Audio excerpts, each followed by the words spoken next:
Bueno, muy buenos días. Vamos a revisar el taller de contorneo y primero vamos a revisar la anatomía de colon y recto. Vamos a recordar un poco algunas generalidades sobre el intestino grueso que se extiende desde el hilio terminal al canal anal. Aproximadamente tiene una longitud de 1.5 metros. Se divide en ciego, colon, recto y canal anal, el cual veremos posteriormente.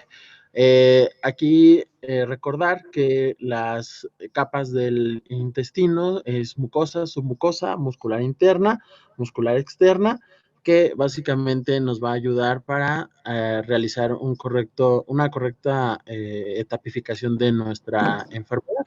Recordar que el 95% de los casos serán adenocarcinomas debido al epitelio cilíndrico que este tiene.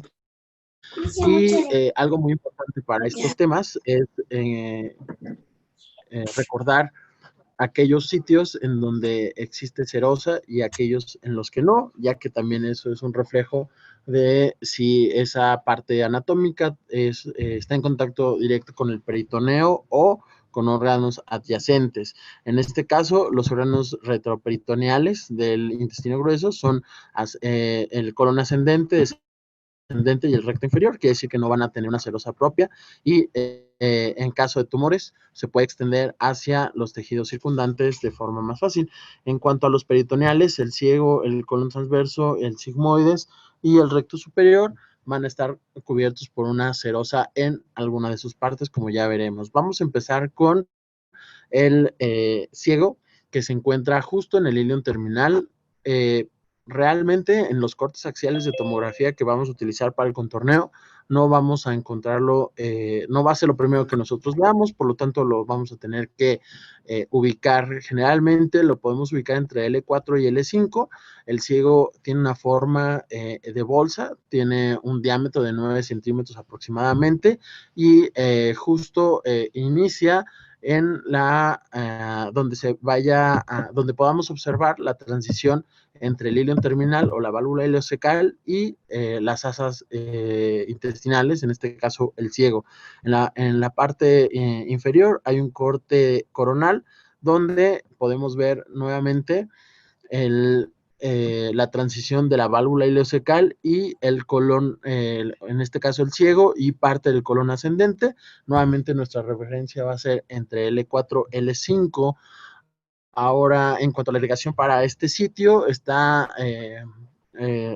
su principal rama es la arteria mesentérica superior a través de la arteria ileocólica y la arteria cólica derecha, la cual podría no estar o podríamos no ver hasta en un 20% de los pacientes.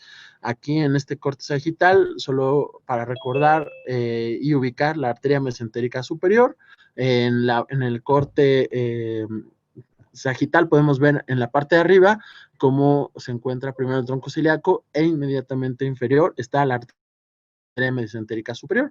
En el corte axial vamos a ver nuevamente nuestra arteria mesentérica superior y en los cortes donde va a pasar posterior a la vena mesentérica superior, va a pasar justo en la parte posterior y se va a dividir en la ileocólica y algunos cortes más abajo a pasar, va a tratar de bordear por la parte posterior la vena mesentérica y se va a dividir en la cólica derecha. Aquí en este corte axial podemos ver la división de la ileocólica y la cólica derecha. Cabe señalar que la ileocólica que la cólica derecha puede ser rama directa de la mesentérica superior o de la propia ileocólica. En cuanto a las situaciones ganglionares para estos sitios, está en los ganglios pericólicos, que se dividen en secales anteriores y posteriores, que podemos ver aquí en color azul y rojo. Los ileocólicos están en color rosa y los cólicos derecho en color amarillo. Posteriormente tenemos el colon ascendente, que va a ser continuación del ciego. Tenemos nuevamente nuestro corte en tomografía axial, donde vemos los cambios de densidades de la válvula ileocecal y el ciego. Y posteriormente, un corte más abajo, vamos a ver el colon ascendente, que está caracterizado por esta forma que le da las tenias. Y en este corte coronal, lo remarco en amarillo, esta parte es el colon ascendente y en la parte de rojo es el cambio de densidad que debemos de buscar para la válvula ileocecal, el ciego y el colon ascendente. El colon ascendente tiene una longitud aproximada de 15 a 20 centímetros según la AJCC, en contacto directo con el retroperitoneo son la parte posterior y en la parte anterior y lateral están cubiertos por peritoneo. El colon ascendente termina justo en la flexura hepática. Cuando el colon vamos a encontrarlo justo en medio del segmento 5 y 6 hepático y el riñón izquierdo. Aquí podemos ver en amarillo el colon ascendente, la porción final, y se va a formar la flexura hepática, que es este cambio de densidad que vemos en blanco. Para esta parte específica, la irrigación continúa por parte de la ileocólica y la cólica derecha. Y estos cortes solamente son para recordar lo que ya les mostré hace un momento. En cuanto a las estaciones ganglionares, continúan siendo los ganglios pericólicos, el ileocólico y los cólicos derechos y medios, cuales están en rojo en el corte más inferior que ven en la pantalla, y justamente los ileocólicos están prácticamente pegados al colon ascendente. El colon transverso tiene una longitud aproximada de 18 a 20 centímetros y vamos a también tratar de ubicarlo. Generalmente lo vamos a encontrar o va a finalizar en la flexura esplénica. Por lo tanto, desde la flexura hepática hasta la flexura esplénica vamos a tener todo eso como colon transverso. En azul les estoy remarcando parte del colon transverso y la relación que tiene con el colon descendente en blanco. Las flechas indican el cambio de transición entre el colon transverso y el colon descendente. En la parte que está remarcada con verde, estoy señalando el cuello del páncreas y la cola del páncreas, y está en estrecha relación con el estómago, el duodeno, parte del duodeno y el píloro. Y en amarillo podemos ver justamente la unión de la flexura hepática, donde termina el colon transverso, inicia el colon descendente y en medio está la flexura hepática. En cuanto a la irrigación, continúa a cargo de la arteria cólica media, que es rama de la arteria mesentérica superior. Toda esta parte va a estar irrigada por la arteria mesentérica superior, de acuerdo a la formación embriológica, si recordamos, en cuanto a las porciones de cómo se forma el intestino. Ahora, las estaciones ganglionares están dadas por los cólicos medios y los pericólicos, que están en rosa, y los cólicos medios están en rojo. En cuanto al colon descendente, tiene una longitud de 10 a 15 centímetros. Va, como les había comentado, a iniciar justo posterior a la flexura esplénica, y va a estar en estrecha relación también con el vaso, el hilo esplénico, hasta donde podamos ver la transición, donde finaliza. Va a tener un recorrido posterior rodeando el vaso de forma inferior, y posteriormente algunos cortes va a encontrar su camino de forma anterior. Va a recorrer todo el borde lateral del lado del hemiabdomen izquierdo para situarse de forma anterior. Y vamos a ver justo en donde está remarcado con verde y en amarillo. Aquí es la zona de transición entre el colon transverso, el colon descendente y el recto sigmoides. El sigmoides tiene una longitud de 15 a 20 centímetros aproximadamente. Aquí vamos a encontrarlo desde unos cortes antes de encontrar justo la transición de las porciones anatómicas que les acabo de mencionar. Justamente en la parte inferior vemos en verde cómo se continúa el colon, el sigmoides, y estamos dejando en la parte superior, no lo remarqué aquí, pero aquí podemos ver el colon descendente, cómo sigue su trayecto anterior. El, el sigmoides termina justo en la unión recto-sigmoidea, considerada como el recto proximal, y esto podemos tener una referencia como el promontorio del sacro. Generalmente también podemos encontrarlo en algunas ocasiones a nivel de S3. Aquí es importante señalar que la unión recto-sigmoidea es la transición que vamos a encontrar cuando las porciones intestinales dejan de tener tenia y se vuelve un poco más regular el contorno de las asas. El recto tiene una longitud aproximada de 15 centímetros y lo podemos dividir en superior, medio, inferior. Esta división condiciona que sepamos exactamente qué porciones están en contacto directo con el peritoneo y aquellas que no están en contacto con el peritoneo. El recto superior y el medio van a estar en contacto con el peritoneo. Sin embargo, el superior solamente tiene cubierto de peritoneo las paredes anteriores y laterales, el medio solamente en su porción anterior y el inferior no tiene peritoneo, lo cual va a afectar de forma pronóstica y clínica los pacientes que tengan un adenocarcinoma de recto. El recto superior está de 3 a 6 centímetros aproximadamente, la unión recto-sigmoidea, el medio de 6 a 10 centímetros y el inferior de 10 a 15 centímetros a partir de la unión recto-sigmoidea. En este corte sagital les estoy mostrando justamente donde finaliza en la parte superior el sigmoides y hay una transición de asas para formar el recto. Justamente en amarillo vamos a ver algunas flexuras, algunas proyecciones que tiene el recto propias. Estas se les han llamado como válvulas de Houston o válvulas rectales. Hay 3 flexuras que vamos a encontrar nosotros a través de los cortes y las válvulas rectales izquierdas son superiores e inferiores y están a 4 centímetros de la unión recto-sigmoidea y de 2 a 3 centímetros de la línea dentada.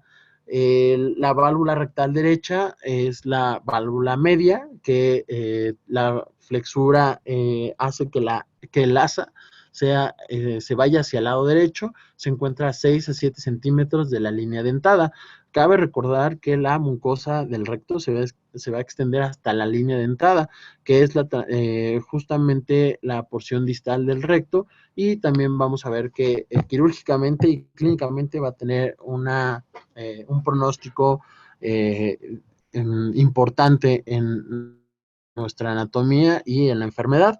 El recto llega hasta el anillo muscular anorrectal, que está formado por los elevadores del ano, y justamente en la tomografía, aquí en este corte axial en el círculo, les estoy mostrando cómo se ve la unión de las fibras que forman el anillo muscular anorrectal y que vamos a poder acceder a él a través de la exploración física durante el tacto rectal.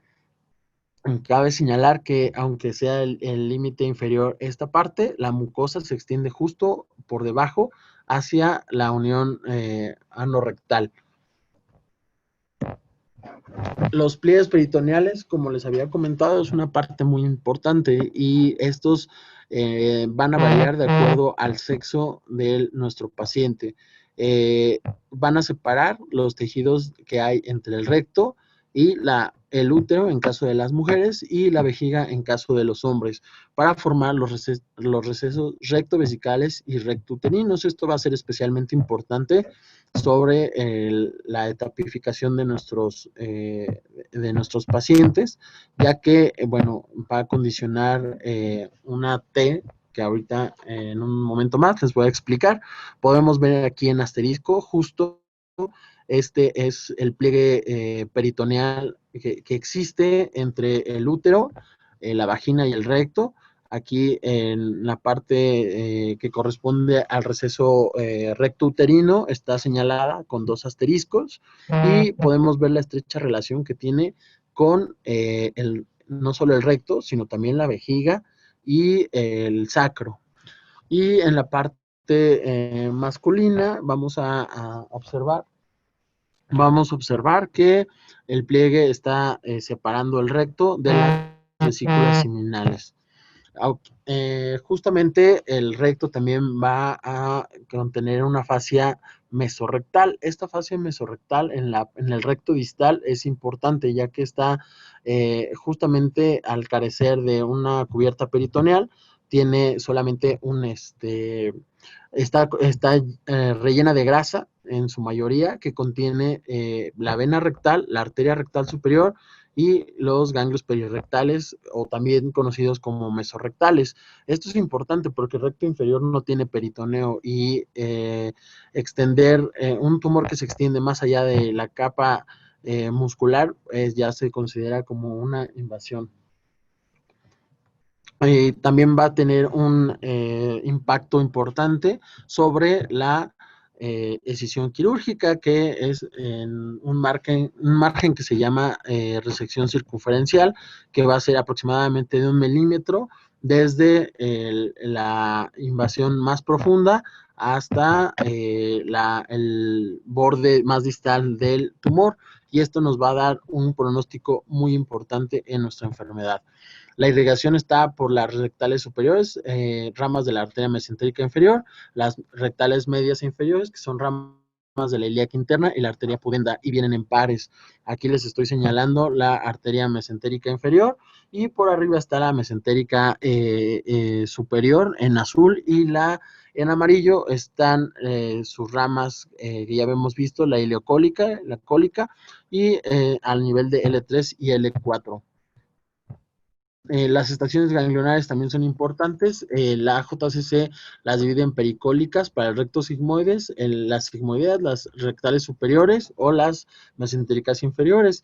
Y en cuanto al recto están las mesorrectales, las superiores rectales, las mesentéricas inferiores, las ilíacas internas y las rectales inferiores.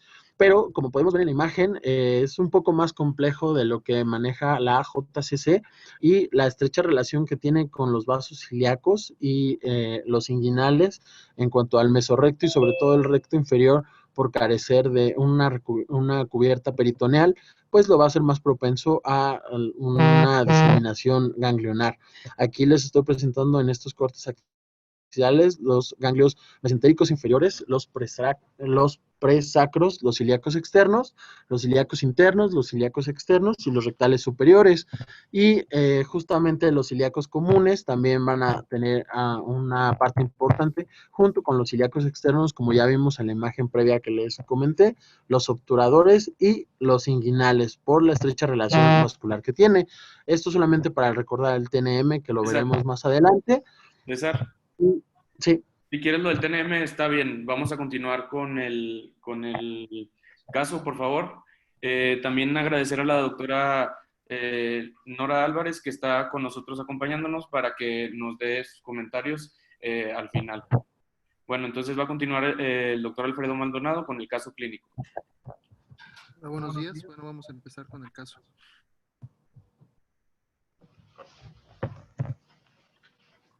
Bueno, como antecedentes, el paciente heredó familiares, no tenía ningún, solamente tenía un padre finado por cáncer, una hermana finada por cáncer de mama y una hermana finada por cáncer de gravidad, no tenía oncológicos, no oncológicos de gravedad.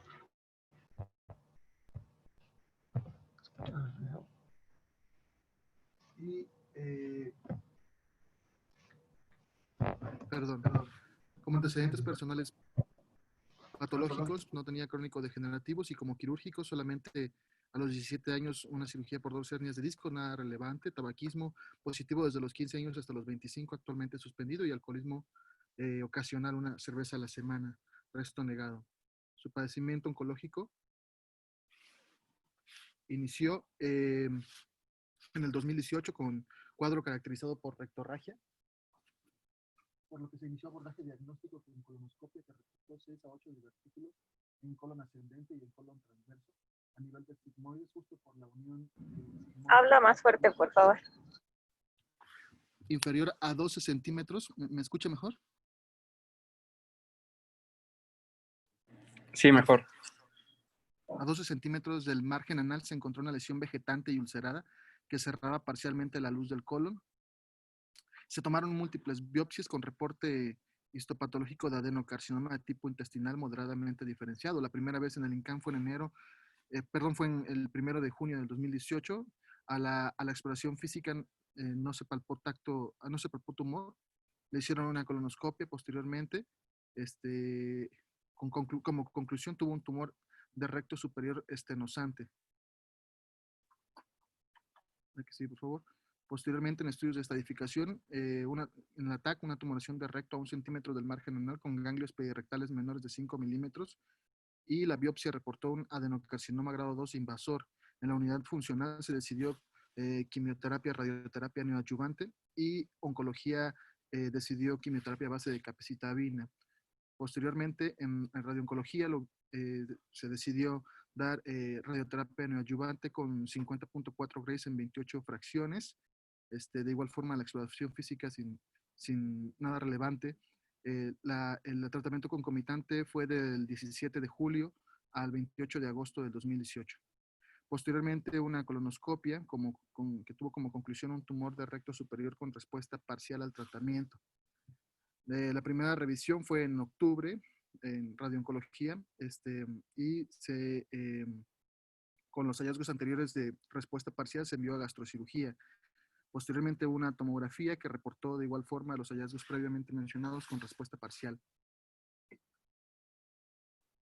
Relevante también un antígeno carcinomembranario de 1.5 en noviembre del 2018.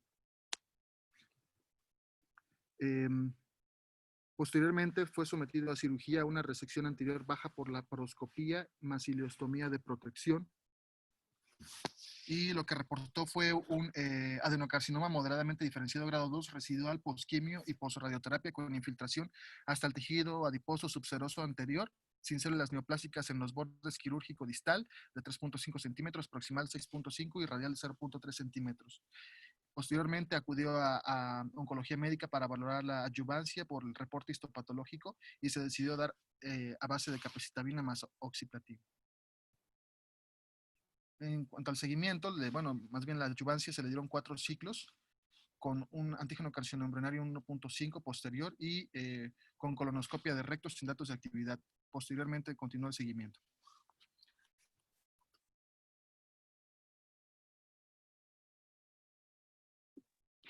Buenos días. Voy a hablarles acerca de la simulación y bueno, algunas consideraciones con respecto a si es mejor el paciente en posición supina, en posición prona, con la vejiga vacía o con la vejiga llena. ¿Me podrían compartir la opción para compartir pantalla? Por favor? Estoy en la computadora de Caro. Ok.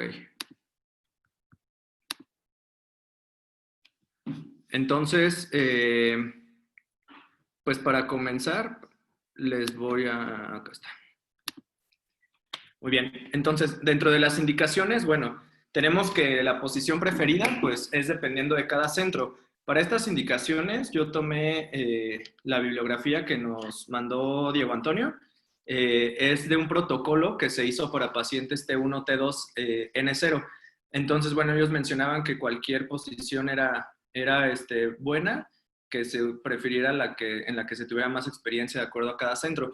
Yo lo que leí de la bibliografía, pues más o menos encontré que se utiliza más el prono si el paciente se va a tratar con 3D o si hay disponibilidad de belly board, y en supino, sobre todo si se va a utilizar IMRT, esto para poder aprovechar el colchón al vacío y que la posición sea más cómoda. Aquí vemos una imagen del belly board que tiene pues su apertura.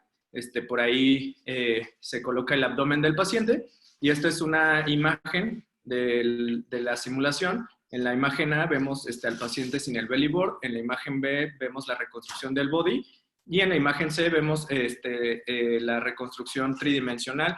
Podemos ver de color amarillo cómo la bolsa intestinal pues cae por ese orificio del belly board y se aleja más la bolsa intestinal.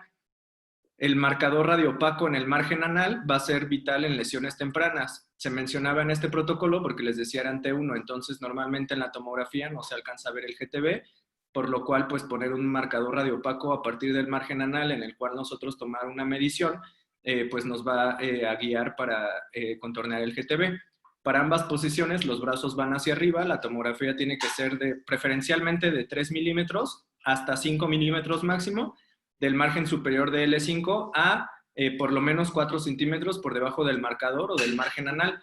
Se recomienda el uso de contraste IV, pero no es mandatorio, al igual que el uso de contraste oral.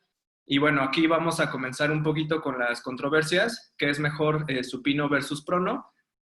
Vamos a ver que actualmente pues lo que más se utiliza es la radioterapia 3D conformal. Entonces quise comenzar con eso. En este estudio de White del 2017 se estudiaron 25 pacientes con cáncer de recto con etapa localmente avanzada. Fue una evaluación dosimétrica de la posición prona con belly board versus la posición supina. Aquí vemos el DBH y pues desde aquí podemos ver cuál es una de las ventajas de la posición prona, la disminución de la dosis hacia la bolsa intestinal sobre todo. Aquí vemos que era estadísticamente significativa, sobre todo con las dosis bajas, con el B5 hasta el B20 y en el intestino grueso desde el B5 hasta el B15. No había ninguna significancia estadística hacia la vejiga. Esto es lo que les mencionaba. También se les hizo un cuestionario de qué era más confortable para el paciente. En una escala del 1 al 5, pues ganó la posición supina porque siempre fue más tolerable. Entonces, bueno, como discusión, este artículo concluyó que el Quantec, creo que lo vamos a ver un poquito más adelante, recomienda que el B15 sea menos de 120 si se contornea asa por asa, o el B45 menos de 195 cc si contorneamos como bolsa intestinal, para una probabilidad menor del 10% de toxicidad grado 3. En este estudio, con la posición supina, solamente se cumplió esta restricción en un 12% de pacientes versus 60% con la posición prona. Entonces, otra técnica que podemos usar es la IMRT, que también vamos a hablar un poquito más adelante de eso. Por eso lo quise poner. Este estudio es de COEC del 2017 con 10 pacientes, lo mismo, pero eran con planes en IMRT. Entonces, yéndome directo a los resultados, igual vemos que hay una significancia estadística, pero aquí va a ser para las dosis altas, sobre todo en la bolsa intestinal y en la cabeza femoral. Vemos que mejoraron las restricciones de intestino delgada en un 45% de los pacientes, pero ambas posiciones pues aseguró la cobertura con IMRT. Ya yéndonos hacia diversas otras técnicas, aquí vemos también que se comparó el uso de BMAT y el uso de tomoterapia, y vemos que en cuanto a la 3D conformal, aquí en este estudio sí hubo una significancia para la vejiga y para el intestino delgado, y para el BMAT para el intestino delgado. Sin embargo, este estudio concluyó que la posición prona con belly board puede ser utilizada para cualquier técnica y siempre va a ser mejor en cuanto a las restricciones comparándolo con la posición supina. Entonces aquí puse unas ventajas y desventajas de la posición prona. Las ventajas, pues va a disminuir la dosis a los órganos de riesgo, sobre todo al intestino, y esto nos podría ayudar a conducir a escalamiento de dosis con técnicas moduladas como el IMRT en un escenario neoadyuvante. Y las desventajas, pues va a ser incómodo, sobre todo si no tenemos belly board, y va a ser difícil de usar inmovilización como un colchón al vacío o algún método de limitación del movimiento abdominal. Y hablando ya del volumen de vejiga, vemos que puede haber como dos preocupaciones. Uno, ¿qué tanto se va a mover el recto o la bolsa intestinal si tenemos la vejiga vacía o llena? Entonces, por eso incluí este estudio, el estudio de Yang del 2019, de 111 pacientes simulados en prono para radioterapia de curso largo de cáncer de recto. Aquí se evaluaron los movimientos internos del recto y se determinaron algunos factores relacionados. La tomografía inicial y después se hizo una tomografía de simulación para el boost, se comparó en 4 planos axiales. Aquí vemos los resultados ya directamente. ¿Cuáles fueron los factores relacionados con el movimiento? Que el volumen inicial de la vejiga fuera menos de 300 mililitros, que hubiera una diferencia entre tomografías de más de 50 mililitros y que hubiera una diferencia en el volumen del gas intestinal de más de 20 mililitros, por lo cual ellos concluyen que mayores variaciones en presencia de tales factores en planos por arriba de la sínfisis del pubis, pues podrían conducir a aumentar el PTB en dicha zona.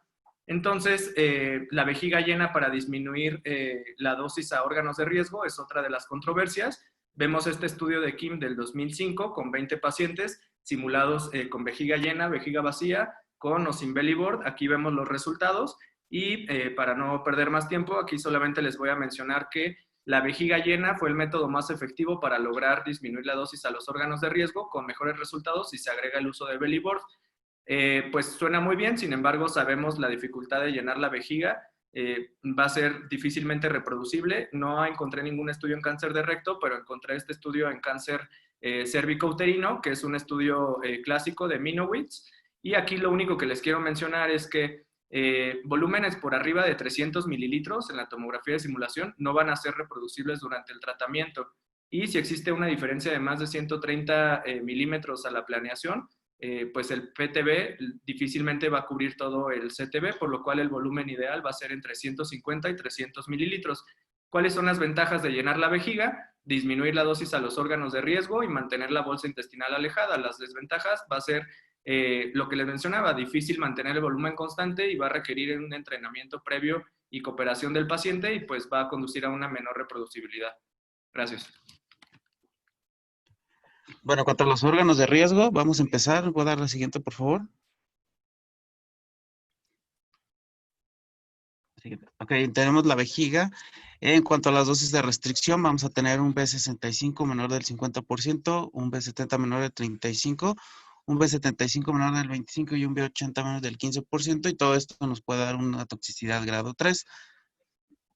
¿A que sigue, por favor? En cuanto a las cabezas femorales, las dosis de restricción que encontramos en el RTOG 0822, para IMRT vamos a tener un B40 menor del 40%, un B45 menos del 15%, y no va a ser más de 50 grays de dosis total en IMRT, y en dosis convencional va a ser más de 45 grays. El efecto secundario va a ser la necrosis de la cabeza femoral. La siguiente. Y en cuanto al intestino, va a ser un B45 menor a 195 cc, y esto va a ser menos del 10% una toxicidad grado 3. ¿Qué sigue?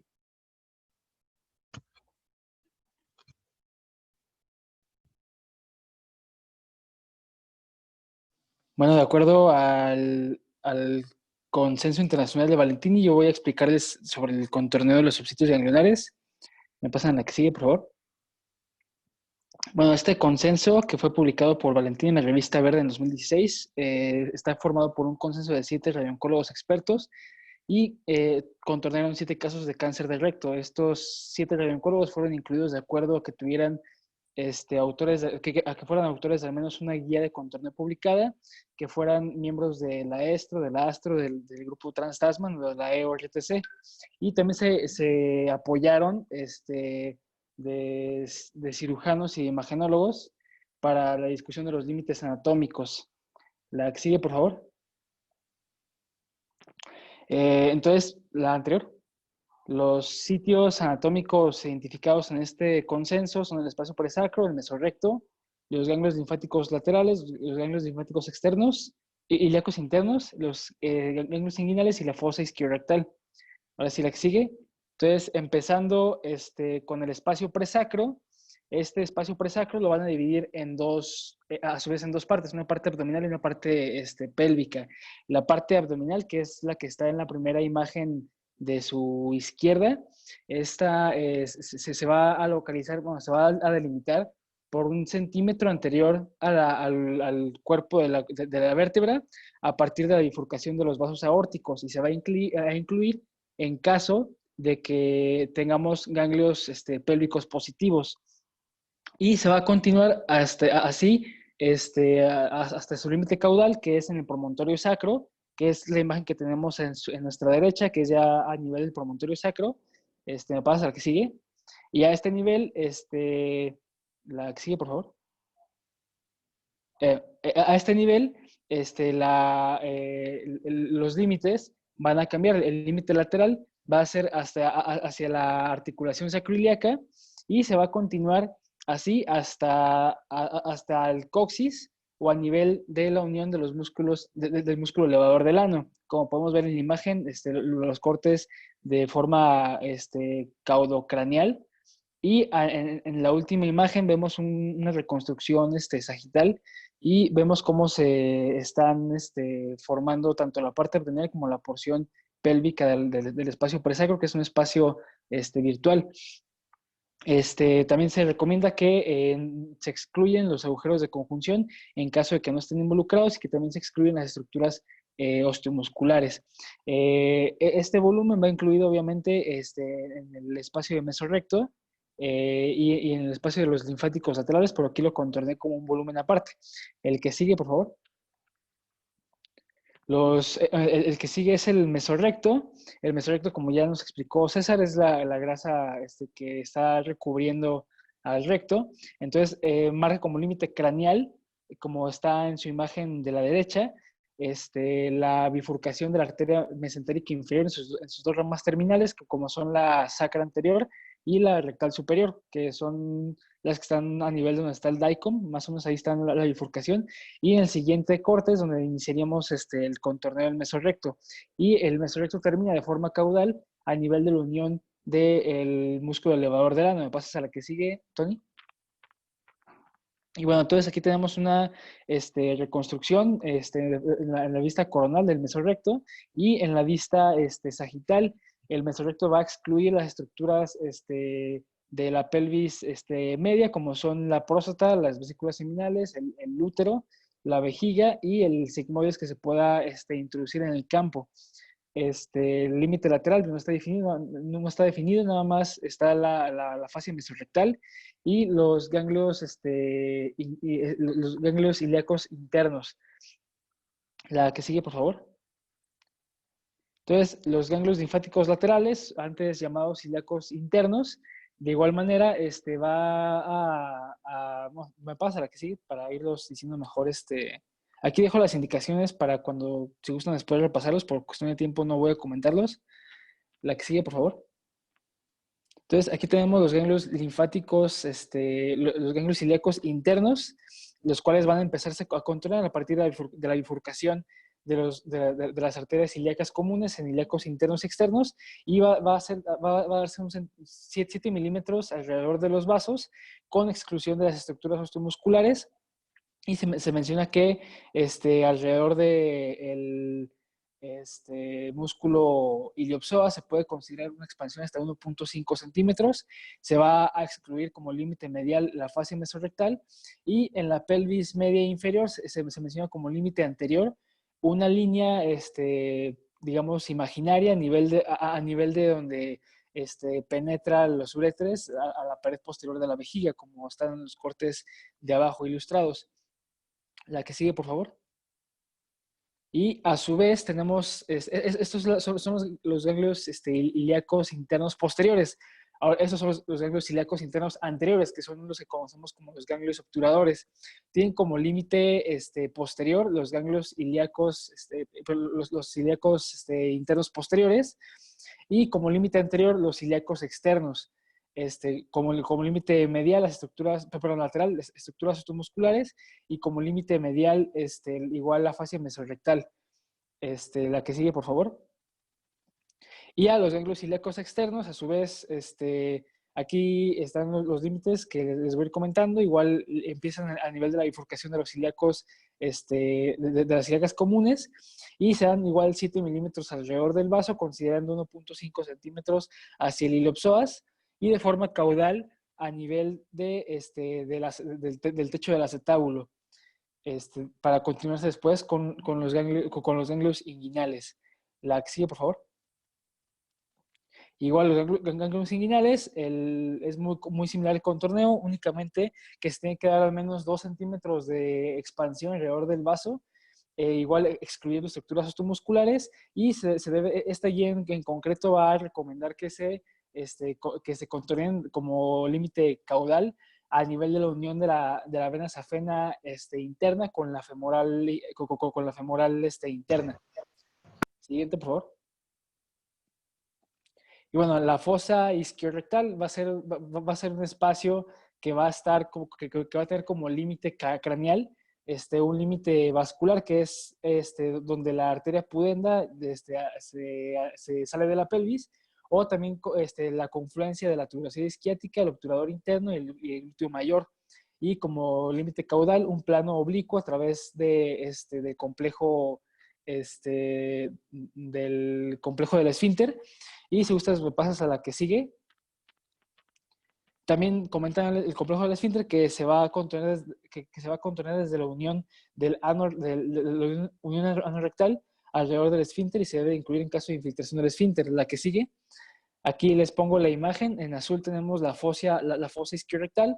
Vemos cómo está esta confluencia de los músculos como límite craneal en la segunda imagen y como límite caudal es una línea perpendicular a nivel de donde termina el complejo del esfínter. Como límite lateral tenemos igual el obturador interno, la tuberosidad isquiática y el glúteo mayor, y también como este último músculo también como parte del límite posterior en la última imagen, que es el glúteo mayor. La que sigue, por favor. Y bueno, y aquí tenemos una unión de todos los volúmenes, cómo quedarían, con cortes craneocaudales de izquierda a derecha. Siguiente. Y una reconstrucción en 3D de cómo se vería en diferentes vistas. Una vista anterior, lateral izquierda y lateral derecha.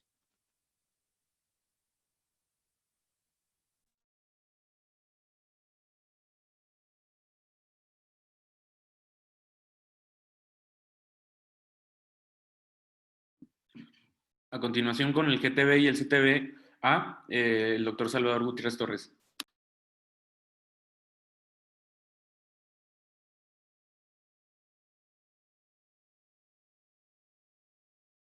Gracias, Tony. ¿Se escucha?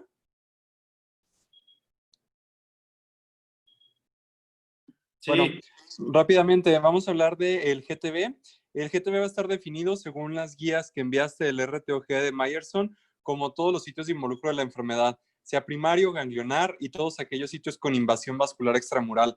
Es importante, ya lo sabemos, hay que usar todos los recursos que tengamos en la clínica, ya que no siempre vamos a distinguir el tumor en la tomografía de simulación. Entonces, siempre los resúmenes deben de incluir una exploración física detallada sobre el tacto rectal, a cuántos centímetros del margen anal se encontraba el tumor, la descripción tomográfica, la endoscopía o ultrasonido endorrectal según esté disponible y la resonancia magnética, que no en todos los casos los tenemos disponible. Le damos a la siguiente. Entonces, para nuestro caso, en la tomografía se encontraba un engrosamiento circunferencial de la pared a 1 centímetro del margen anal. En la imagen sagital que tienen ustedes a su lado derecho pueden apreciar que se hace la medición desde el margen anal tomando 1 centímetro. Hay que checar en los cortes axiales que coincida con la aparición del tumor y tiene una extensión aproximada de 5 centímetros. Esto por tomografía. Por colonoscopía marcaban una tumoración circunferencial con obliteración de la luz del 80% de la segunda a la tercera válvula de Houston, lo cual también es coincidente aproximadamente con los hallazgos de tomografía y lo que vamos contorneando. Y a la exploración física no se pudo identificar tumor y las ingles estaban negativas. Entonces, con el recurso de tomografía y colonoscopía es con lo cual delineamos este GTB como lo vemos en los cortes sagital y axial. Le damos a la siguiente. Posteriormente, el CTBA está definido por las guías como todas las regiones que siempre debemos de tratar para cáncer rectal, que es el tejido rectal propiamente, perirectal, ganglios ilíacos internos, presacos y perirectales. Solo en algunos casos vamos a incluir mayor volumen, y lo vamos a ver, que serían las ilíacas externas o los inguinales, y en ocasiones hay que extendernos estructuras geniturinarias, sobre todo si hay extensión a estos sitios o a la piel perianal, o a los ilíacos externos inguinales, como lo mencionaba. La guía, le damos a la siguiente, marca 3 puntos importantes. Pelvis inferior, que es mínimo 2 centímetros de forma caudal a la extensión de la enfermedad y tiene que estar incluyendo el mesorrecto y la fosa isquiorrectal. Si quieres darle a la siguiente también, por favor, para que se vea la imagen, tal como lo vemos en este corte axial, en los cuales estamos viendo ya los cortes más caudales, en los cuales podemos identificar la fosa isquiorrectal y dándole un margen a la superficie del GTB que estábamos contorneando.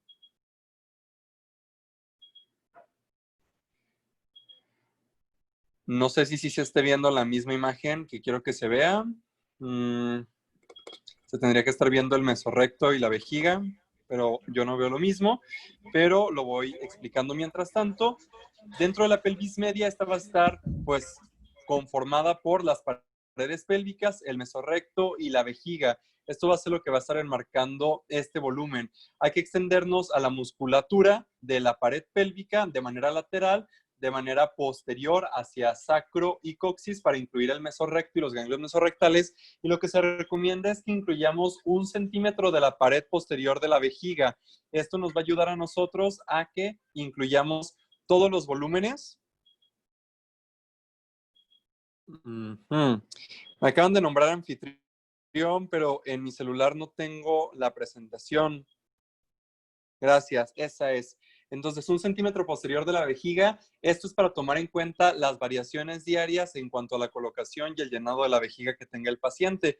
Le damos a la última diapositiva, la pelvis superior. Esto va a ser en la unión rectosigmoidea o 2 centímetros de forma proximal a la mayor extensión de la enfermedad macroscópica, o en su caso, tomando en cuenta los ganglios perirrectales y del recto. En este caso, en este corte axial de una tomografía simple, lo distinguimos a nivel de los ilíacos, en la bifurcación ya de ilíacos internos con ilíacos externos, incluyendo adicionalmente los ganglios presacros con una línea de 1 centímetro de manera anterior.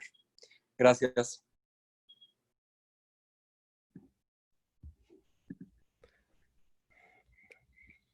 Bueno, muy bien. Ahora vamos a continuar con el CTB-B y CTB-C, que es lo que dicen las guías de Meyerson. Bueno, aquí en conjunto con las guías RTOG 0822, solamente para destacar dónde vamos a agregar CTB-C, CTB-B o CTB-C. El CTB va a ser un GTB+. Van a ser sitios donde se pueda albergar la enfermedad. Entonces, en un tumor T3 vamos a agregar todo lo que, el CTB y el GTB que ya explicó Salvador, mientras que en un T4 vamos a incluir, aparte de todas las estructuras que en lo que explicó Salvador, los ganglios ilíacos externos. La siguiente, por favor. Bueno, entonces para ciertas presentaciones, que igual ya lo comentamos, por ejemplo, la RTOG 0822 marca que la extensión al canal anal o la extensión a estructuras genitourinarias nos va a hacer considerar agregar el CTB-B, que es la ilíaca externa, e incluso las regiones inguinales, que es el CTB-C. Y pues todo esto de los demás, por ejemplo, el otro cuadro es igual lo que ya les había comentado Salvador, que en cáncer rectal los ganglios ilíacos externos CTB-C y CTB-B, no en todos se van a contornear, solamente de forma electiva va a ser el CTB-A, pero en estos casos que hay extensión a ganglios ilíacos externos o a canal anal, pues los vamos a incluir. La siguiente. Bueno, ahora en cuanto a los volúmenes, la extensión caudal de la región inguinal, el CTB-C, o sea, el CTB inguinal deberá ser 2 centímetros caudal a la unión safeno-femoral. Ahorita se los voy a... Bueno, en este caso clínico, el paciente no tenía indicación de extendernos hasta el CTB-C o CTB inguinal.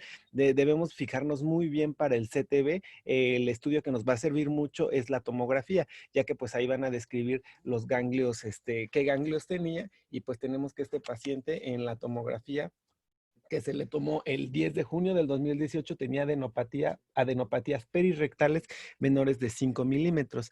Y bueno, aquí otra cosa importante de los volúmenes, que la transición entre las regiones ilíacas externa y inguinal, CTB-C y CTB-B, es algo arbitraria. Sin embargo, se recomienda de referencia pues el fondo de los vasos obturadores internos, y vamos a tener un punto de referencia óseo, que va a ser el borde superior de las ramas púbicas superiores, que ahorita se los voy a enseñar. El siguiente. Entonces, ¿y qué va a pasar en cuanto al margen? Bueno, las dos guías, tanto la RTOG 0822 como el consenso que se hizo después de Meyerson, nos habla que el margen alrededor de los vasos sanguíneos tiene que ser de 7 a 8 milímetros alrededor de los vasos ilíacos. pero se debe considerar un margen más grande de 10 milímetros anterolateralmente, especialmente si se identifican ganglios. Entonces, en este punto, pues tiene que ser de 10 milímetros, ya que tendría ganglios perirrectales nuestro paciente. Y la región inguinal femoral también debe contornarse en caso de que tengas ganglios positivos, contrario a lo que dice en la RTOG 0822, que los vasos ilíacos no involucrados deben de ser todos de 1 centímetro. Entonces, vaya, esa es la diferencia. Y también algo muy importante, que Meyerson es para resonancia magnética y RTOG 0822 nos habla de conformal, radioterapia conformal. La siguiente.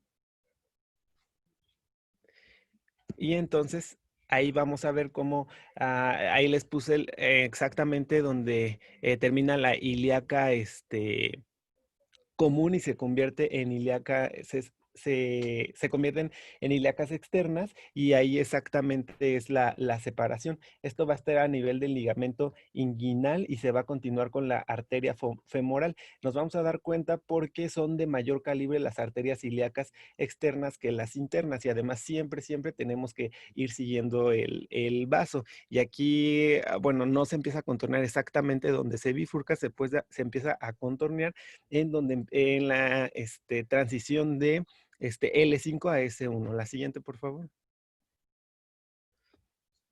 Y aquí pues vamos a ir siguiendo externamente por el borde medial del músculo psoas la arteria ilíaca externa, que como les dije es se encuentra en la unión de L5 y S1 y pasa hasta llegar por un punto medio entre la espina ilíaca anterior superior y la sínfisis del pubis para descender por detrás del ligamento inguinal, ingresando al muslo con el nombre después se va a convertir en arteria femoral. Y aquí podemos ver en la primera imagen a su izquierda cómo va a ir al lado del psoas. Del psoas va a llegar y el límite, bueno, y en la imagen de la derecha es la transición con la arteria inguinal. La siguiente. Y por último, vemos lo que les había comentado, que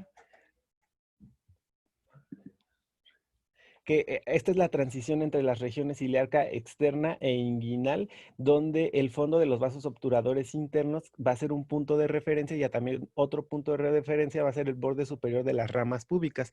Entonces aquí vemos cómo los obturadores vamos a seguirlos contorneando hasta llegar a las ramas púbicas, y ahí es donde nos vamos a detener. Algo también muy importante, que el margen de 7 o 10 milímetros, pues generalmente el de 10 milímetros va a causar toxicidad. Entonces vamos a preferir, por ejemplo, si no están muy evidentes los ganglios, si es una irradiación electiva de 7 milímetros. Sin embargo, va a haber pacientes que tengan los ganglios evidentemente positivos macroscópicamente. Entonces eso sí hay que darles mayor mayor margen.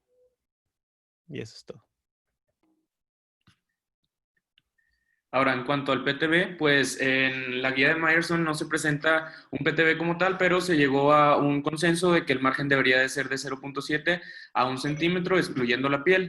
Y en cuanto al BUS, pues lo que se debe de incluir es el mesorrecto, los ganglios presacros y el tumor. Y este es el contorno de lo que viene siendo el PTB en sus diferentes cortes. Y a continuación vamos a ver en cuanto a los artículos que se mandaron, la diferencia entre volúmenes y dosis. La siguiente, por favor. Estos son los artículos. La siguiente, por favor, que son básicamente el Trans-Tasman 0104, el Estocolmo 3, el Trek Trial y el estudio de McDee-Healy. Entonces, en cuanto a los diferentes brazos de tratamiento, se valoró curso corto, en general 25 grays en 5 fracciones, y curso largo fueron de 50 a 50.4 grays en fracciones convencionales, de 2 grays a 1.8 grays. Esto en los 4 estudios. En cuanto a lo que concierne al taller de contorneo, y lo que más nos va a interesar es comparar los diferentes volúmenes en cuanto a los diferentes estudios. El primero es el estudio Trans-Tasman. En cuanto al CTB curso corto, y el curso largo también incluía tumor primario, ganglios perirectales, ilíacos internos, mesorrecto, paredes pélvicas y espacios presacro hasta el promontorio sacro. Y se hacía una reducción para la segunda fase del curso largo, después de los 45 grays, solamente para irradiar la enfermedad macroscópica con un margen de 2 centímetros. En cuanto al estudio Estocolmo 3, incluía el GTB, un tumor macroscópico, y el CTB incluía el GTB más un margen de enfermedad subclínica, áreas ganglionares como perirectales, obturadores, hilos sacros hasta el promontorio sacro igualmente, y un límite caudal, el CTB 4 centímetros abajo del límite caudal del CTB. Los tumores bajos, importante mencionar, que podían tener el límite inferior hasta el perineo. Y el PTB, el margen de 1 centímetro.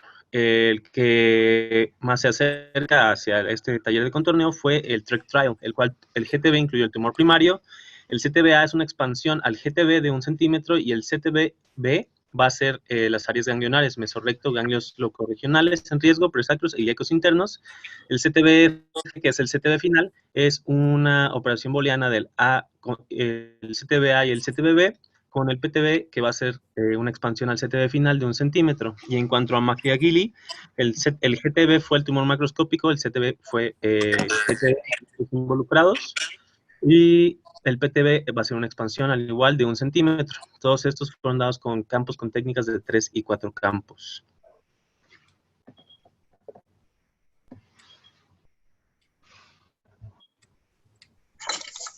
Bueno, tenemos por último el comentario del NRG 0822. Es un estudio fase 2 que tiene el propósito de evaluar los resultados de la IMRT en el contexto de quimio radioterapia en el cáncer de recto. Su autor principal fue Teodoro S. Hong del General Mass. Siguiente. La justificación es que estudios previos como el RTOG 0247, una de las principales limitantes, una de las principales toxicidades fue la toxicidad gastrointestinal. Ellos, sobre todo atribuido a las dosis que el intestino delgado recibe durante la radioterapia, lo cual podría ser una limitante también en el uso de la quimioterapia a base de capecitabina y oxaliplatina. Entonces, ellos lo que fue determinar la toxicidad bueno, el que se la asociada con quimio cuello. Este tiene un chorro de extensión extracapsular. La que se simuló ayer sin Consuelo, una lengua libre. ¿Qué vio? ¿Cómo? Pues sí, pero, o sea, pues el PET. Digo, la enfermedad macroscópica. Apaga tu micrófono. Bueno, la siguiente.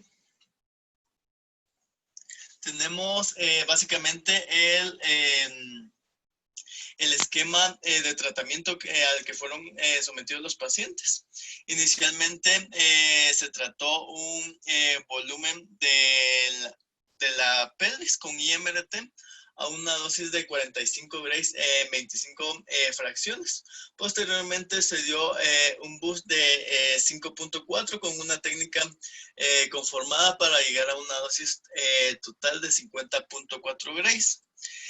La quimioterapia, como habíamos dicho, estaba a base de capecitabina y oxaliplatina, y posteriormente eran llevados a cirugía y 4 a 8 semanas después eran llevados a quimioterapia postoperatoria. Los pacientes incluidos eran T3, T4, que podían ser hasta un N2, que fueran, el primario siempre fuera menor a 12 centímetros. Y en cuanto al diseño estadístico, era evaluar si la toxicidad grado 2 podía reducirse en un 40% con el uso de IMRT. En cuanto a radioterapia, uno de los objetivos era evaluar la toxicidad gastrointestinal. Hicieron bastante énfasis en cuanto a intestino delgado, el cual fue contorneado como bolsa. Tenemos las dosis de restricción, quizá la más restrictiva, que no más de 180 cc estuviera por encima de 35 grays. Una variable permitida fuera que esta misma dosis fuera de 230 cc. La siguiente. Y en cuanto a otras especificaciones del plan, era en cuanto a la cobertura. El 98% del volumen debía de ser cubierto por el 93% de la dosis. Una variación aceptable era que fuera cubierta por el 90% de la dosis. En cuanto a las dosis máximas o puntos calientes, hasta el 10% del volumen podía recibir el 105% de la dosis y hasta el 5% del volumen podía recibir el 115% de la dosis prescritas. También están entre paréntesis las variaciones aceptables en cuanto a volumen. Del lado izquierdo podemos ver que en la gran mayoría de casos los pacientes cumplieron con el protocolo. En cuanto a volúmenes, fueron los mismos que ya describió Eric. La gran mayoría, el 85%, sí cumplió con el protocolo, al igual que con el contorneo de órganos de riesgo. El análisis dosimétrico en el histograma también podemos ver que en un 86%, al igual que el análisis del histograma dosis-volumen, que también fue cumplido en un 70%. La siguiente, por favor. Podemos ver el objetivo primario. Tenemos que entre los objetivos primarios el objetivo primario fue evaluar la toxicidad. El síntoma de toxicidad más frecuente fue la diarrea, como podemos ver, que 12 pacientes tuvieron diarrea grado 2, 11 pacientes tuvieron diarrea grado 3. Entonces, como podemos ver, en un total de 35 pacientes tuvieron toxicidad grado 2, 12 pacientes tuvieron diarrea grado 3 o 4. Y en cuanto a resultados oncológicos, una respuesta completa de 10 pacientes y una tasa de fracaso locorregional a 4 años de 7.4. La siguiente. Como podemos ver, ellos comparan los efectos gastrointestinales, los efectos de toxicidad con otros estudios previos. Y como podemos ver, los rangos de toxicidad, por ejemplo, de diarrea grado 3 son bastante similares, que oscilan entre un 15 a un 17%, independientemente de la técnica que hayan utilizado. La siguiente. Entonces, prácticamente con este protocolo de IMRT no se logró una mejoría significativa de la toxicidad gastrointestinal. En el análisis y discusión que ellos hacen es de que las limitaciones dosimétricas fueron insuficientes, ya que dentro del diseño del protocolo el B15 no estaba establecido como dosis de restricción. Sin embargo, ellos hacen un subanálisis en el cual analizan el B15 tanto para 120 cc como para 150 cc. Y como podemos ver en la tabla, los pacientes que tuvieron menos de 120 cc o menos de 150 cc con una dosis de 15 es donde vamos a ver la principal división entre los efectos gastrointestinales, tanto grado, principalmente grado 3. La siguiente. Entonces, aún no está completamente establecido el uso de IMRT para el tratamiento del cáncer de recto. Como recordaremos en las guías, va a ser principal si queremos incluir la IMRT en nuestro tratamiento. De preferencia lo debemos de hacer en el contexto de un ensayo clínico o de situaciones anatómicas particulares. Eso sería en cuanto al estudio. Bueno, muchas gracias. Sería todo en cuanto al taller.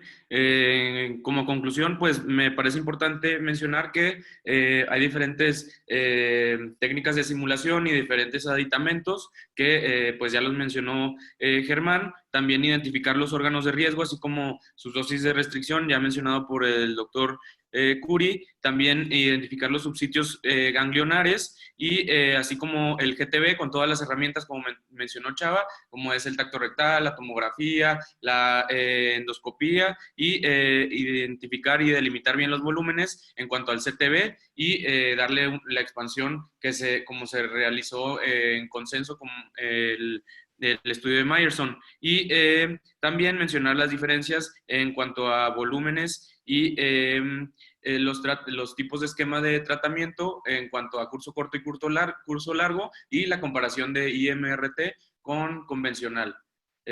No sé si la doctora Álvarez nos quisiera apoyar con algún comentario final. Hola, buenos días. Mira, me pareció entender que al inicio en la historia clínica mencionaban en la endoscopía que el tumor estaba a 12-15 centímetros, o sea, tercio superior. Y en la tomografía decía que estaba a 1 centímetro de margen anal. Luego, cuando lo mencionó Salvador, me pareció entender que estaba en tercio medio. Que no me es importante ver quién tiene el dato correcto, sino a lo que voy es que generalmente esto sucede.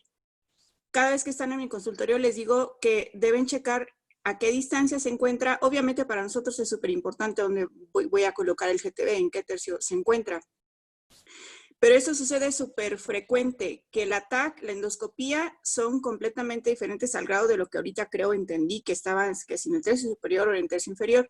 Y por eso siempre les recalco, cuando están en el consultorio, que debemos hacer la exploración física, porque de esta forma podemos determinar, sobre todo cuando se trata del tercio inferior, cuál es la altura del tumor. En el tercio inferior es un tanto más interesante o importante porque hay un tanto de controversia al respecto de cuándo vamos a radiar los ganglios inguinales, que creo que eso no lo mencionaron mucho, pero algunas guías te dicen radiar ganglios inguinales cuando se trata de tercio inferior y otras dicen, pues no siempre lo voy a radiar. En mi caso, yo no lo radio siempre, sino solo cuando realmente tratándose de un cáncer de recto inferior está invadiendo el canal anal. Solamente así radio los ganglios inguinales. Entonces, por eso es importante determinar la altura, sobre todo en el tercio inferior de recto. Otro de los datos que me parece súper importante es que no olvidemos radiar el espacio presacro, que es en donde generalmente, digamos, la responsabilidad de esta recurrencia en el espacio presacro es sobre todo de la radioterapia. Y justamente es donde cuando yo va a ver recurrencias, suceden en el espacio presacro. Otro detalle al que recientemente me he enfrentado un tanto es entender qué significa un GTB o un tumor voluminoso, porque eso no está realmente definido y lo de voluminoso es diferente para el cirujano que para el oncólogo que para nosotros. Creo que en general yo considero como voluminoso un volumen realmente más grande de lo que considera el cirujano. Y a eso voy porque pues saben que para decidir si damos un fraccionamiento corto versus largo, el voluminoso estaría mejor tratado o idealmente con el fraccionamiento largo. Entonces, para mí lo que significa voluminoso, a menos que ustedes me digan que han encontrado lo que significa claramente un tumor voluminoso, para mí lo es cuando todo el tejido perirrectal se encuentra distorsionado, como nos ha tocado ver muchísimas veces. Está muy bonito este tumor que tiene ahí el espacio perirrectal súper lindo, con unos ganglicitos ahí bien puestos, pero a veces vemos que el tumor invade realmente todo esto y a veces obviamente también encuentras el límite con vagina o con vejiga.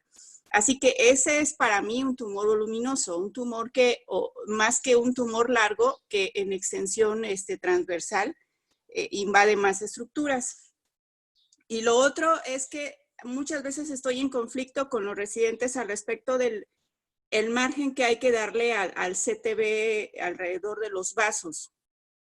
Porque ciertamente las guías dicen que es de 7 milímetros, incluso que te puedas ir hasta 1 centímetro.